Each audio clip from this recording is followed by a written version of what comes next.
So, welcome to the Frost Seymour Experience, Episode 5. I'm Nick Frost. And I'm Paul Seymour. You doing jazz hands again? We are literally live. We are live. And probably the most painful Frost Seymour experience yet for you, Paul. Ah, yes. It's as we can probably tell from the picture in the title slide. I can't believe I've just seen that now. Just rocked up, and the first thing I see was that. Mate, I've got some strong words to say when we talk about that result, believe me. So, well, let's move straight on to the results. Oh, yeah. Okay. It was just a weekend of shocks, wasn't it? Just shock after shock after shock. Yeah, man. I think for me, it all started. I mean, okay, you had the Saturday's games, of course, which were decent, but the first shock for me was obviously Leicester West Ham, as you put at the top there. I wasn't expecting that. I thought Leicester have been playing great football the last couple of weeks. Even that drubbing of Man City, I thought was decent, but then it just shows you anything can happen. And West Ham made sure, this especially Sunday started off with a bang. 3-0. Madness. Yeah. Crazy. Is this the turning point for Leicester already? Well, that's the thing. I mean, there was no Vardy party this time round, was there? There was just nothing from Leicester at all. He missed a sitter at the end as well. It was just a terrible day for him. Yeah. But going on. But yeah, good result for West Ham. Yeah, a great thing for West Ham. I mean, that's the thing with these teams. It's like, like we said earlier with Leicester, like they started off really well. West Ham have just come out of nowhere. Not having the greatest results all the way through at all. I think the lead, did they win like 2 or 1 game, I think, before, if that? Straight into it, and it's just a nightmare. It's just an absolute nightmare for them. But yeah, obviously Leicester they're going to have to pick themselves up now. Certainly going to be welcoming the international break, I think. Oh yeah, no. Yeah. Southampton 2, West Brom 0. Predictable scoreline on the face of it. Yeah, I think overall, West Brom they showed heart the other week against Chelsea. Obviously, with that 3-0 up in the half time, I thought maybe this is another tournament. This is going to be the first shock. But yeah, there we go. I mean, it just shows you that against teams their own level, maybe, or just slightly better. I'd say Southampton, in due respect, are slightly better. Obviously, it came up trumps for Southampton. I think it was about time for them as well to get a decent result. Yeah, I agree. Not really too much to say about it. It's a result I expected. Yeah. And it's a result that happened, really. Quite a mundane game. Yeah. Move straight on to Arsenal. They dispatched Sheffield United for 80 minutes of the game. Arsenal were just cruising. Yeah. But for the last 10 minutes, Sheffield actually got into the game, scored a really good goal, McGoldrick, cracking finish, and they started to play. Yeah. Shame it's a bit too late, though. Yeah, too little, too late. Yeah. And it's starting to look like they're in trouble. It's what, 4 straight losses? Yeah, I think it's 4 now. Them and Fulham. Yeah. It's not looking too promising for them. It's not. It really isn't. I think with the likes of, you got so you got Fulham, obviously, which we knew were going to struggle this season. Then you've got your Sheffield United, which, at the end of last season they were struggling a bit, but they start off really well. Hopefully it's the opposite way from this season, because, your West Broms, your Fulhams, we expected to be down there. We even said this earlier on, didn't we, our predictions a couple of videos ago, but when it comes to Sheffield United, I expected so much more, even just something. But I just think that is definitely a team that relied on fans. And now they ain't got anything. So long season ahead for them.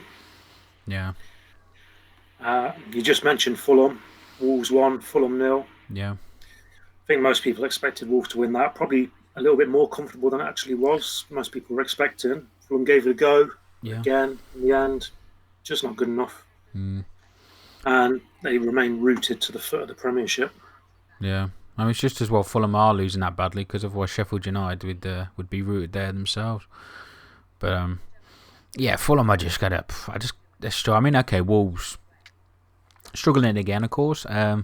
Only picked up the 1. Wolves of last season probably would have been 3 or 4-0 up at that point. But no, I think at the end of the day, I think there was no result here that I could see other than Wolves winning that one. So, expected. But then here's where it all goes mad. Someone said someone's broke football. Yeah, I think it was broken. So obviously I started watching this game. I was finishing my work shift and I put the game on and Man United early penalty. I thought, okay, fair enough, here we go again. You know, I thought, 50 seconds. well, yeah, 2 seconds. Well, 2 minutes it registered, but yeah, it was about 1 minute 30, I think, when the penalty was taken. And I was just like, bloody hell, already, like straight in. And obviously then It was a pen, though. It was. It was definite penalty. Yeah, it was. It was definitely a penalty. There was no crazy handball decision on this one. So fair play. It was a pen. But then I just don't know what happened. They switched off completely. Completely. And Tottenham obviously then got 2 in quick succession, made it 2-1. It was just all of a sudden out of nowhere. But then here's an important talking point for me is the sending off. Obviously with Eric Lamela putting his like arm up, you know, to Martial's like neck, the way he did, and it looked like a shove as well, in that general direction. Okay, it wasn't on the face, but still the neck area. And Martial reacted, I think, instinctively. I think most people would. There's no one out there that could say, I wouldn't have done that, but you know, it's instinctive. You just go, don't you? So yes, he was sent off. But Lamela, I'm surprised he made the most of it. But they should have looked at that screen and got him sent off as well, because that was just, for me, I'm no Man United fan, but at the same time, you've got to respect the rules, and that was a sending off both ways. Yeah, it was certainly a talking point, but and I agree, Lamela should have went as well. But let's be clear, Tottenham were already winning before that incident. Yeah, and they were already absolutely dominant in the match. Yeah, it didn't impact the result of that match. No, would it have been 6? It wouldn't have been 6. I could easily have seen that 4-1. Yeah. If it stayed 11-11. And let's not forget, later on in the match, Shaw should have went. Yes. I mean, that was, again, another vile tackle. Pogba as well. I mean, when I first seen it, I wasn't, I thought, okay, nothing of it. And then when you see the slow-mo, he dragged his boot down the back of his leg. Again, it was a slow-mo thing to catch it. But again, they could have had a few sending-offs here. Yeah, so yes, Lamela should have went. On the other hand, Manu could have been easily down to 8. Yeah, could have been a lot worse, couldn't it? But fair play, Tottenham. They were like, sharks smelling blood, man. Straight in. So fair play to them. How good does Son and Kane look together? Oh, their link up at the minute, it's just brilliant. It's like telepathic at the moment, isn't it? So they're fantastic. I mean, both of them have been great this season already. Now Kane's starting to come through and score goals as well. Obviously, he's been a massive goal scorer the past couple of seasons, but obviously with now he's becoming more of an assist as well as a goal scorer. So fair play to him. Yeah. Complete forward, Kane at the minute, I'd say. I'd say so. I know there's a few people out there who disagree. Like I said last week, I think it was like a top 5 thing, like they were discussing at length. But yeah, they didn't recommend they didn't recommend Kane at all. But do you know what? I think Kane, all in all, is a great striker. I don't think he's the best in the world. I think that's still Robert Lewandowski, of course. And there's been other strikers that got a bit more about them. But yeah, do you know what? If you want goals, he does exactly what he says on the tin, man. That's what you need from him. Man at the minute. Well, we've delayed it long enough, I'm afraid. We'll skip past this one. So Chelsea 4. No. Aston Villa 2. Aston Villa 7. I wish. Liverpool 2.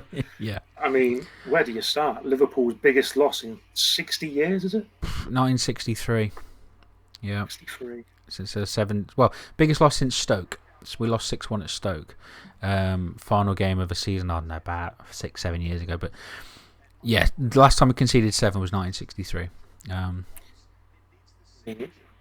What you say about it? Liverpool were awful. Villa were excellent. There was no red cards. There was no incidents that caused this. Villa were just by far the better team. Mm-hmm. Completely agree. They were just... You know what? It's not a case of just saying... It's like with the Man U game. Everyone was saying how poor United were, but they weren't talking about how great Tottenham were. Same thing with this. Everyone was talking about how poor Liverpool were. And then you get the odd few saying about Villa, but to be fair, Villa just exploited that high defensive line easily. I mean, who defends on the halfway line? But do you know what? I mean, Watkins scored the perfect hat-trick, didn't he? He did. Is it Watkins? I think is his surname, isn't it? Yeah, Ollie Watkins. Ollie Watkins, yeah. He scored the perfect hat-trick, you know. And obviously then Jack Grealish set up 2. Or was it? No, set up 3. And he scored 2 himself again. But the performance were just... Yeah, do you know what? I was kind of watching it through my fingers. Because it was just so bad. I didn't know what to think because Liverpool have never played this bad for many years. But you know what? I'll get all credit to Villa. I thought they played fantastically well. They exploited us perfectly. Our players, every single one of them, just didn't have without swearing, we didn't have a clue what was going on. So it's almost as if they've never played together before that result. It was embarrassing, to be honest, because don't forget Aston Villa were 1 point away from relegation last season. And here they are trouncing the former European champions, current still world champions and English champions, just made a mockery of them. It's all been said the last couple of, over the 24 hours, but yeah, it's been terrible. Terrible. Let's be clear to Villa, this was no fluke. You know, it's not just a freak result. They've played 4, won 4. Yeah. They're tearing it up. Let's give them the credit that they're due. Yeah, they've won all those games on the bounce. But yeah, I just think that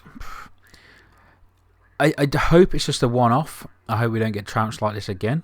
But then the next game is against Everton, and at the moment Everton look like the team. I'm more scared about Everton than I am Man City at the moment. So we'll see. But yes, it was. I couldn't hide my disappointment last night, and noticed. Yes. Everyone had a good laugh at that. The international break comes at a very nice time, I think, for Klopp. Yes, I think for everyone. Honestly, pal, I just think they all need a break. And Alisson's obviously out now for 4 to 6 weeks. So it's just, obviously with the two, Thiago and Mane, especially Mane, of course, because he's been our, godsend to us for ages now. That's no excuse, by the way. That team was more than qualified to take on Villa. But yeah, we're having a really bad patch at the moment. But you know what? We'll come good. And as I said to many others, I think end of the season the points difference should be quite a large amount between Aston Villa and Liverpool. So you can quote me now that we'll probably finish 30 plus points ahead of them. 30? I think we will. But I think this is just one of them shocks. Everyone will just remember this just for this game. You heard it here first, folks. Liverpool to finish 30 points clear of Villa. Yeah. And 25 above Everton. Anyway, moving on, because I don't want to go into depression. Before I get you sectioned. Yes. Hey, don't you get me sectioned, I'll get you sectioned. Chelsea 4, Palace 0. Yes. Good win for Chelsea. Yeah.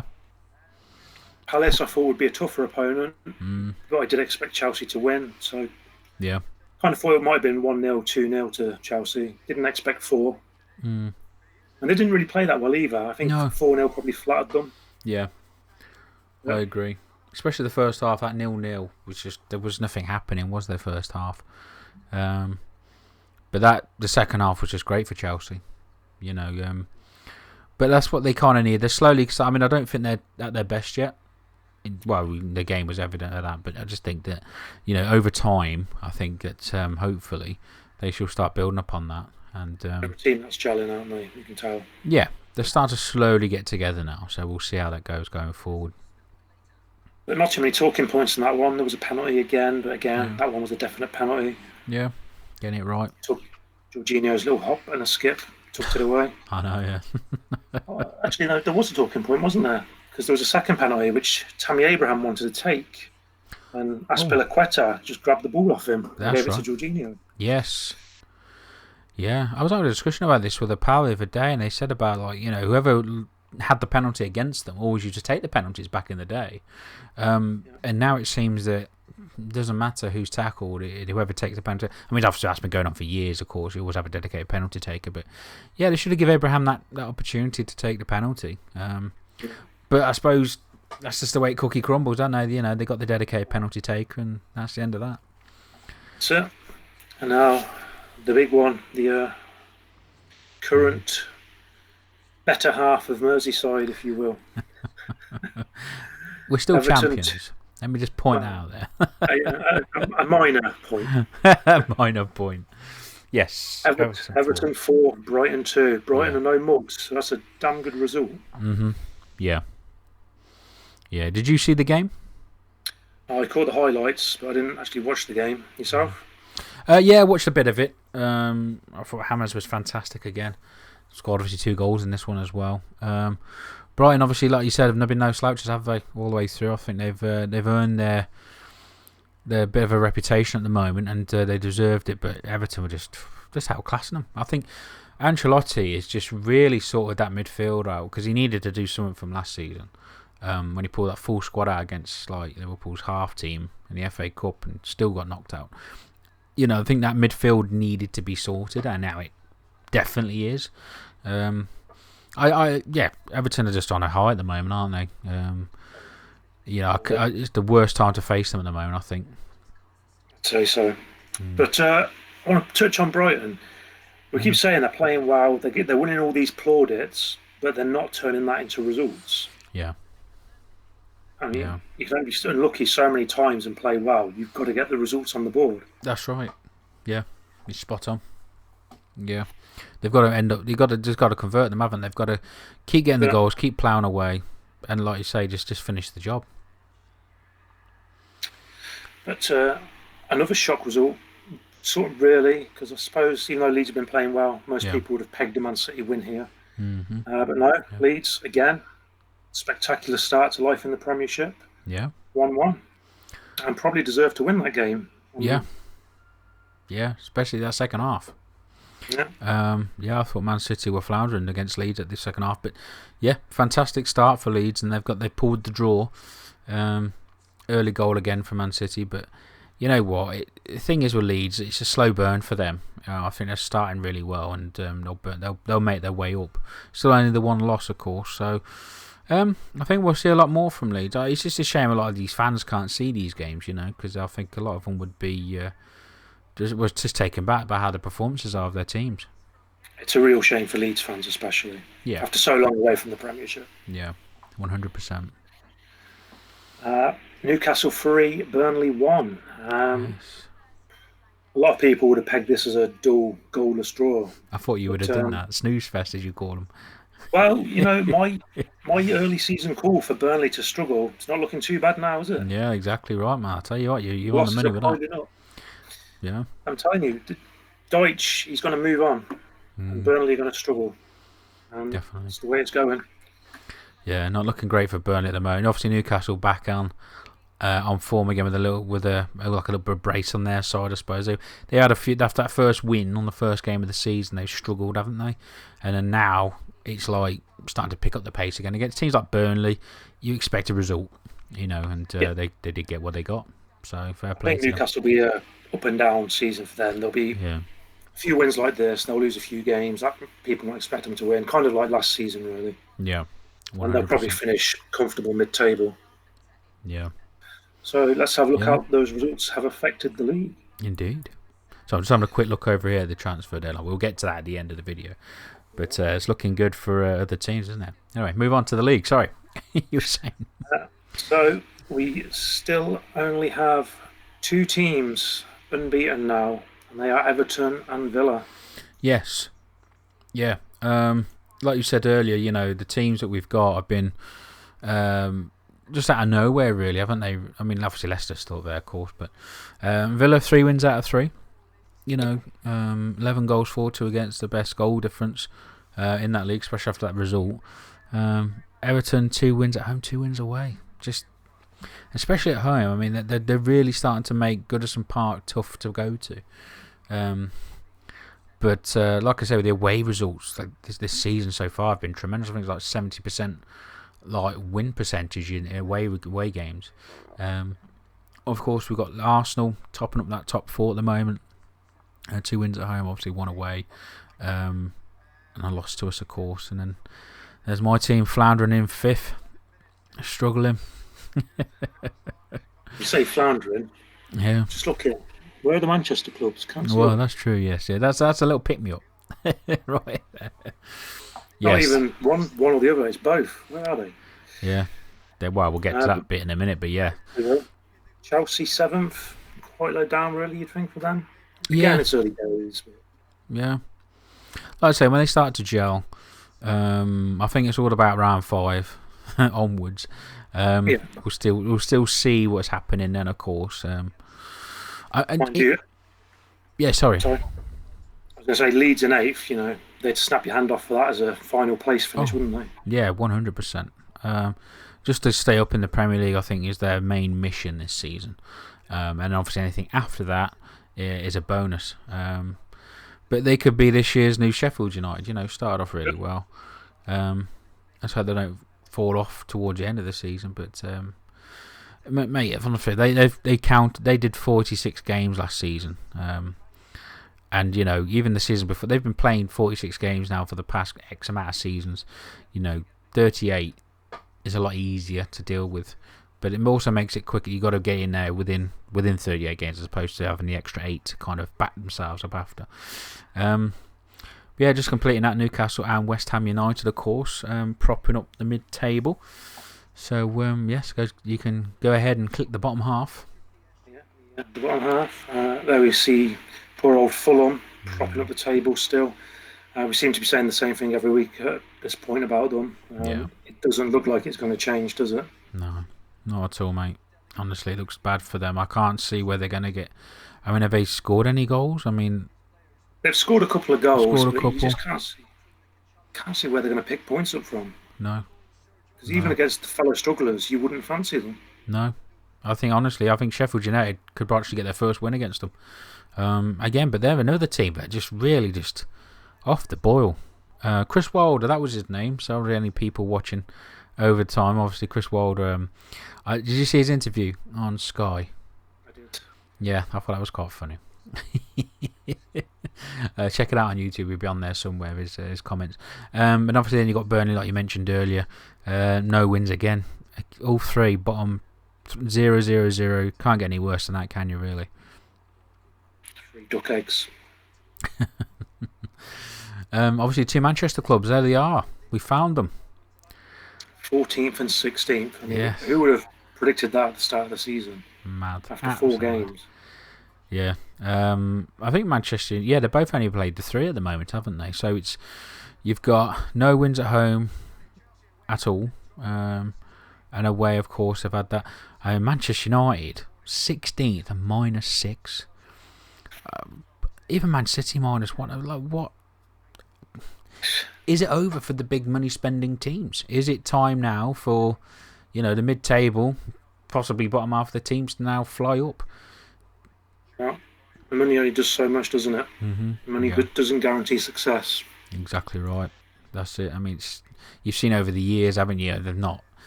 Teams like Chelsea and stuff like that, yeah, they threw money at it and obviously they started winning again, but then they got knocked off their perch, and then the same happened with United, same happened to Man City. Everton had a bit of money pushed into them about 2 years ago, and I was worried then and nothing happened, but obviously I think now it's starting to come together. But that's the perfect example of it. Yeah. How money doesn't guarantee success. They spent a ridiculous amount back then, the period you're referring to, and they did nothing. Yeah. This season they've spent again, but they've spent it wisely. Yeah. And that's the difference. Yeah. Picking up James on the Rodriguez for free. Oh, I mean, that was such a... I mean, we'll talk about the transfer window in a bit because we've got a few to discuss here, of course. Obviously, we're coming some news is popping through. But we'll talk about a signing of the season so far. Top 3, maybe.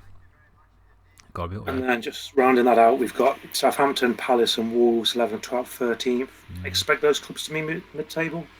Palace, yeah. Southampton, to a certain degree. Wolves, I expected more. But they have lost some players, so I can't blame them fully for that.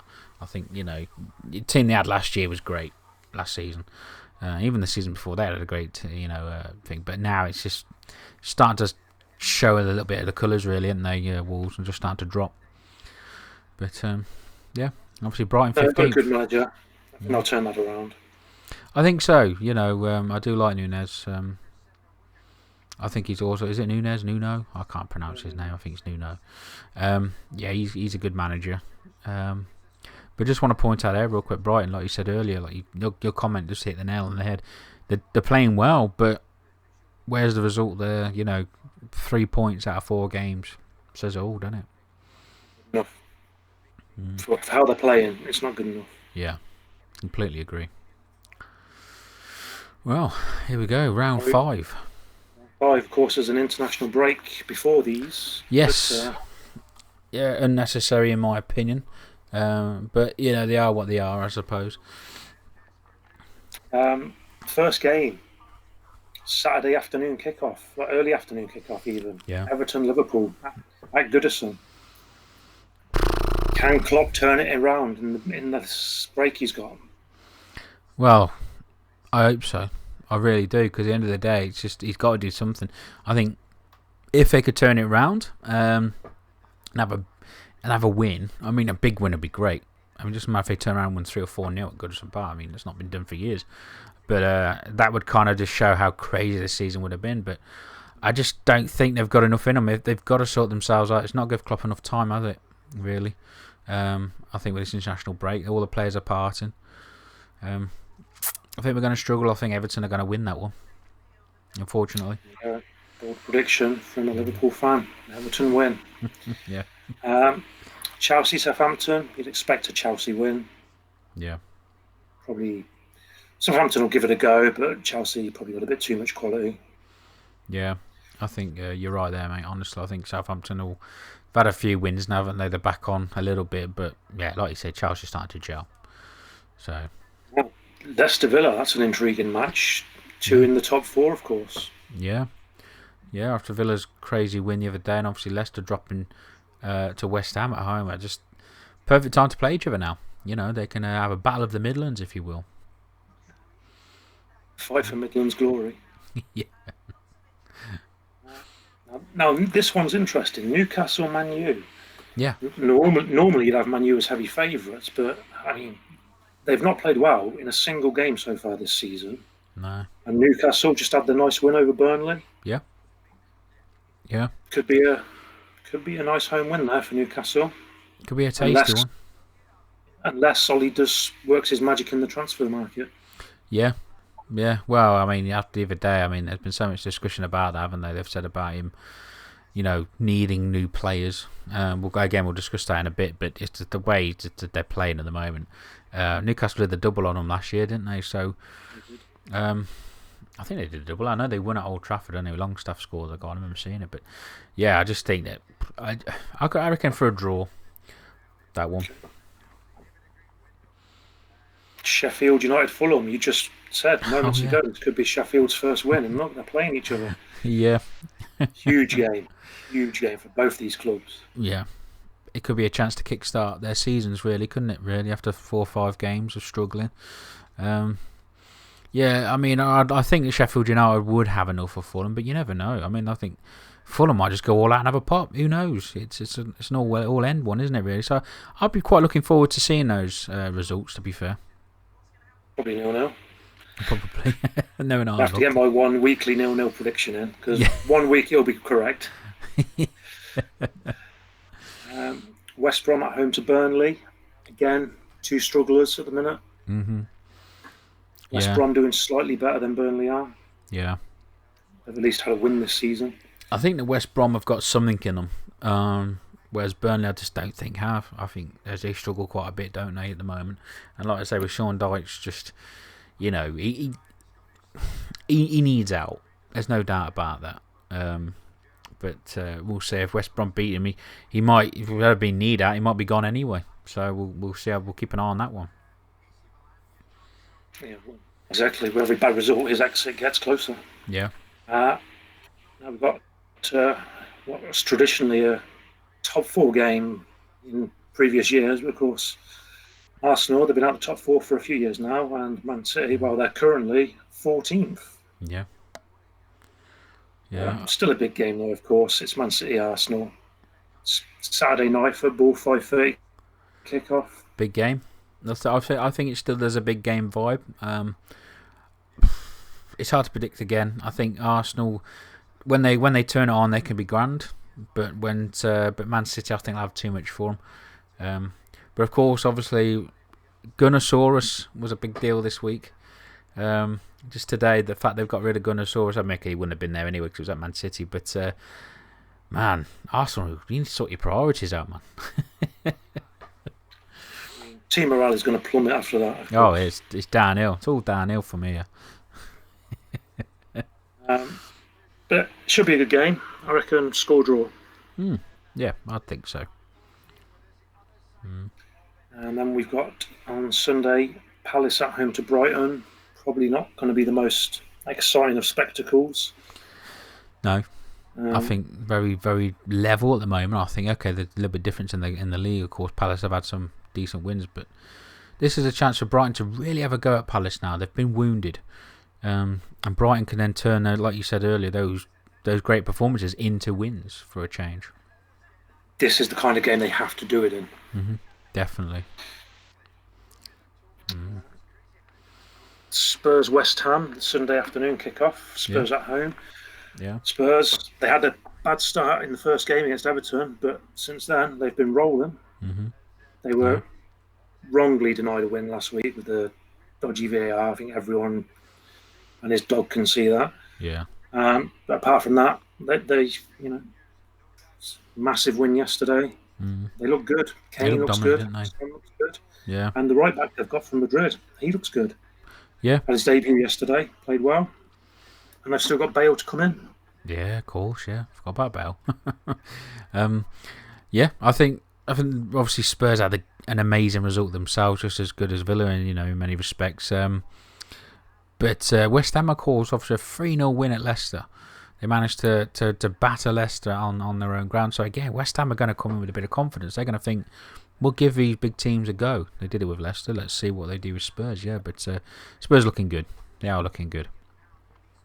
I think West Ham are going to be pretty similar to Newcastle this season. They're going to pull out these bizarre results, smash Leicester, probably go and lose the next game 5-0, win the next game 3-0. Yeah. They're going to be like that all season, I think. Yeah.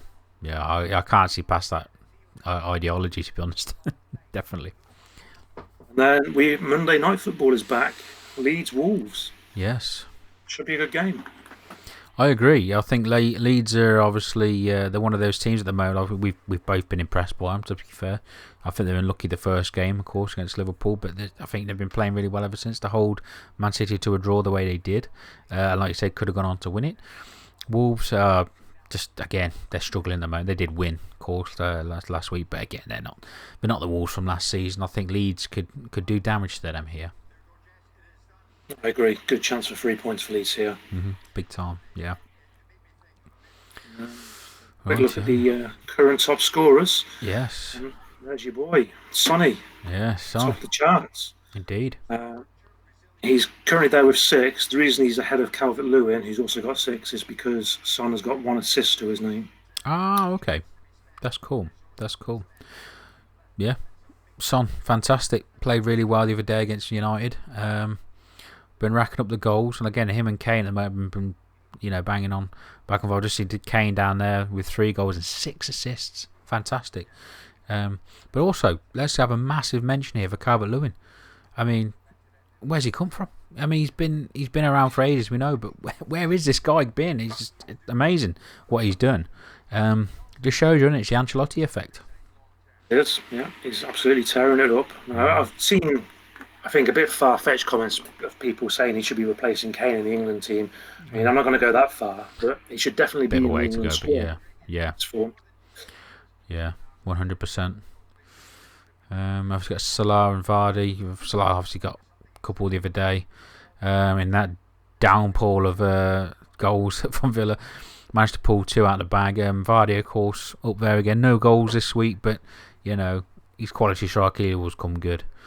And then we obviously got is it Mupay? I think that's how I pronounce his surname. Done alright for Brighton. Getting the goals when he needs to. Wilson again, of course, doing alright for Newcastle. 2 at the start of the season, 2 the other day. So he shot up into joint 5th. And obviously finish off, like you said earlier, Kane. You know, he's always going to be on this list, isn't he, Kane? He's been on this list for how long? So, you know, and the big surprise, big Jack Grealish. Of course, he gets on there ahead of Ollie because of his assists. Yeah. Wow.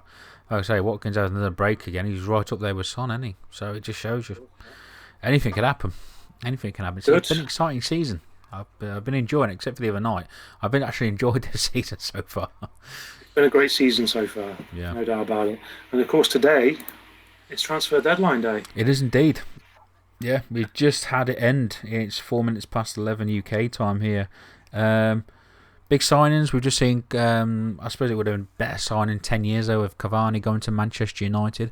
And they've just got another player in as well from Portugal. What was his name? Telios? I'm so bad at pronouncing names. I really am. I used to be better. T-E-L-L-E-S. Teles, maybe? Teles, yeah, okay. Teles, yeah, that sounds about right.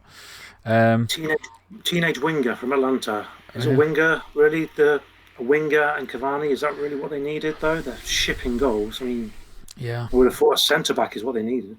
Yeah, well, they do need something. I mean, the big transfer, obviously, they were looking for was obviously Sancho, but... Of course, yeah. Honestly, to be fair, at this point in time, it would have been mad for Sancho to leave Dortmund. It would have been. Yeah. And it's going to be worth so much more next season, unless obviously he picks up an injury, God forbid. But if he, I think he'll be worth so much more next season as well. So this would have been the ideal season to get him. But they, on the day that they could have bought in players after shipping 6 goals, they've confirmed the departure of Chris Smalling. He's now permanently gone to Rome. Has he? Roma. Yeah. Yeah. So again, they could have had him. You know, they could have brought him back, couldn't they? Really, but you know what? He's enjoyed life at Rome, hasn't he? So I can't blame Chris there for going. Obviously, he was a great signing for them back in the day. Oh, I'm sorry to interrupt you there, Paul, but breaking news: done deal. Lucas Torreira has joined Atletico Madrid from Arsenal. Ooh, has he? That's on loan. Blimey, that's another one from Arsenal, isn't it? Wasn't it Glenn Dozy?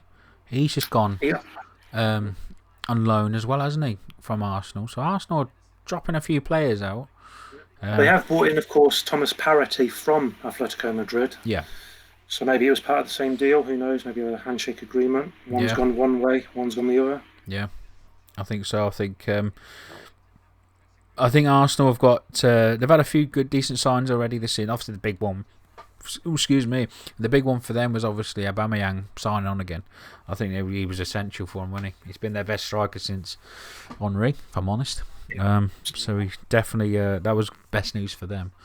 But yeah, I'm just watching the last seconds now of all this lot going on and what they confirmed. Yeah, so Liverpool didn't do no more business. I thought they were going for that Tottenham goalkeeper. Wasn't to be. Nothing happened there, so we'll see how that goes. Again, we talk about Man United. Man City bought another defender, didn't they? Diaz. They did. A couple of days ago, 45 million or whichever it is. I think they spent over £400 million on defenders since Pep's been in, but. Theo Walcott has returned to Southampton from Everton on loan. Yes, massive for him. Great move for Southampton. He wasn't getting in that Everton team at the minute, was he? So no chance. Good move on both parts. Yeah, he needed game time again. He's reaching 30. 3-0 Walcott. It's coming up. That's been copyrighted. I'm not sure, but that'd be millions. Yes. But yeah, funny thing is, I've just seen Harry Redknapp on the Sky Sports News, and he was just mentioning about how he thinks Tottenham can win the league because they've got a very good cover. It's just obviously he's an old Tottenham manager, so I think he's got the right to that opinion. But my goodness me, I mean, good lord, just like Tottenham win the league, loopy season. Could well be. We've also got Everton have signed Norwich defender Godfrey for a fee which could reach up to £30 million. Wow. What do you make of that one? Again, Everton just doing really well in the transfer window this season. Best transfer window for them. I think they I would say they're above Chelsea in terms of who they've bought this season and how they're making them work. I think they've done really, really well in this transfer. I mean, this Ancelotti, man. I mean, what a manager. What a manager. You know. But, we'll see how he carries on. Thomas Partey, of course, also joined Arsenal from Atletico Madrid. Apparently it's all gone through. That's it. It's Arsenal's big signing. Yeah. Yeah, so there's a few. We've also had Brazilian winger Rafinha has completed a £17 million move to Leeds. Wow. Okay. Matching on together. Yeah. Yeah. The formula's working, isn't it? I think, with Leeds being the way they have been. I mean, you think of the teams now, near the top. Obviously, Everton, we mentioned, Aston Villa, of course, have done really well in this transfer. They've had a few, Ollie Watkins obviously says it all, doesn't it, really? What he's done straight away. Again, I know Leeds aren't up in the top part of the table, like near the top, but I tell you what, they've done a bit of business. And it's affected them, because you think the likes of Wolves have also done business opposite way, and it's gone a bit downhill for them. So, but anyway, let's go to top 3 signings so far for you. Oh, before we do that, there's one more signing we haven't mentioned. Oh, yes. Fulham have signed Joachim Anderson from Lyon. Okay. And they need a defender big time, and they've got one, it seems. Yeah. Will he start? He should be cleared to play against Sheffield United, I'd imagine. So. Arsenal, who have signed Partey, have tweeted RSVP party tonight, location Arsenal. Well, I should watch it with those parties. I heard what happened to Tammy Abraham's little get together the other day. Also, I'm not going to talk politics, of course, but yes, they should. Very funny from Arsenal. So, top 3 signings for this season, you mean? Yeah, so far, yeah. I think it's going to be obvious, and who we're both going to say, I think, but it's Rodriguez is number 1, without question. Yeah. After that, it's not that easy. I was expecting to say, like pre-season, Werner was going to be the signing of the season, but he's been disappointing. Yeah, I can agree. Go on, who's your number 2? I'm guessing you are number 1 with Rodriguez as well. Yeah, I think number 2 is Allen. You again, also bought by Everton. He doesn't get the accolades that Rodriguez is getting, of course, but I tell you what, he's putting in shifts every game, and he's showing his talent. I think Allen is definitely up there with Rodriguez, 100% for me. Oh, we've also got some more breaking news. Everton have just signed a new goalkeeper, Robin Olsen, on loan from Roma. Oh, wow, okay. Competition for Pickford, which, let's face it, he needs with all his mistakes recently. Yeah. I think that's their only weakness, isn't it, Pickford, if I'm honest? Yeah. Shame for the lad. I mean, when he's on form, he's on form. He's got, he's good in goal. It's just, I think that, a couple of mistakes recently, of course, and I just think he's their weak link. Pretty much like Chelsea's got that same weak link, haven't they, in goal? But Everton have done really well. They're buying these players and they're nurturing them. They're either well known or they're basically like shaping them. It's probably the word I'm trying to use. But Everton are doing fantastic for now at the moment when it comes to transfer window, and obviously in the league. So I would say my number 2 signing would probably be Willian, Chelsea to Arsenal. Okay. I still think it's just madness that Chelsea was willing to let him go to Arsenal. Yeah. Ridiculous move. Yeah. So that would probably be my number 3, if I'm honest. Straight from the bat. Like I say, we would have gone for Thomas Werner. He looked like he was going to be the thing. I think we've not seen enough from Thiago, to be honest. So I can't judge that. But yeah, I'd say Willian is probably my 3rd. So they're my top 3 overall. But yeah, Willian's still got so much in the tank, I think. I'd probably go. Your number 2 would probably be my number 3, I think. Okay, there'll be a switch around.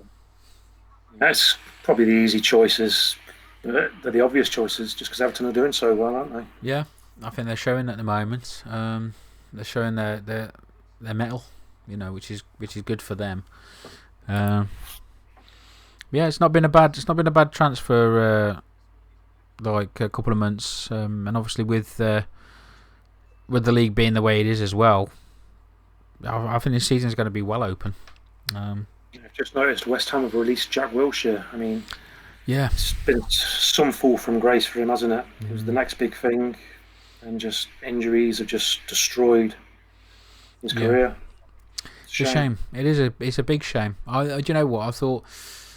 We're back in 2008 when they first brought him in. I thought to myself that, with the England team being the way they were, I thought if he brought himself into the England team, and I think he got a few good few caps and injuries belt, didn't he? But I thought he would have been like the bulldog in the middle that would have drove England forward, as well as obviously Arsenal. I think him and Aaron Ramsey, that midfield would have been great.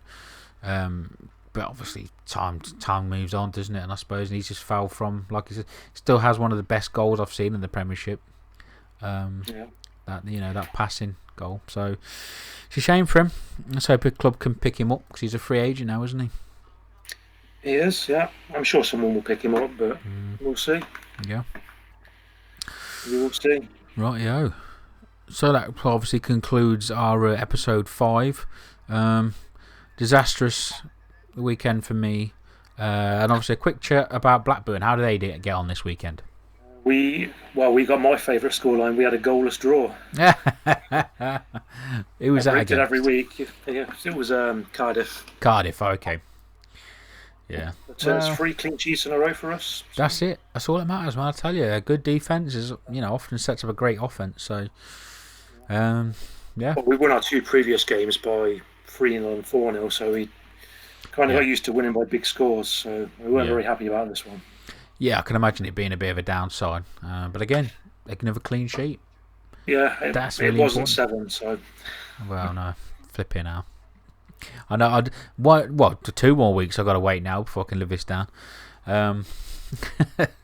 Obviously, with next week being international football, as Nick said earlier, we're not going to be discussing internationals. So what we'll do in the week, we're probably going to discuss about maybe a top 10 list, and discuss that thoroughly for our next video. You up for that, Nick? I certainly am. Excellent. We shall go to that then, and hope you all enjoyed, and we'll catch you on the next one. Okay, folks, stay safe.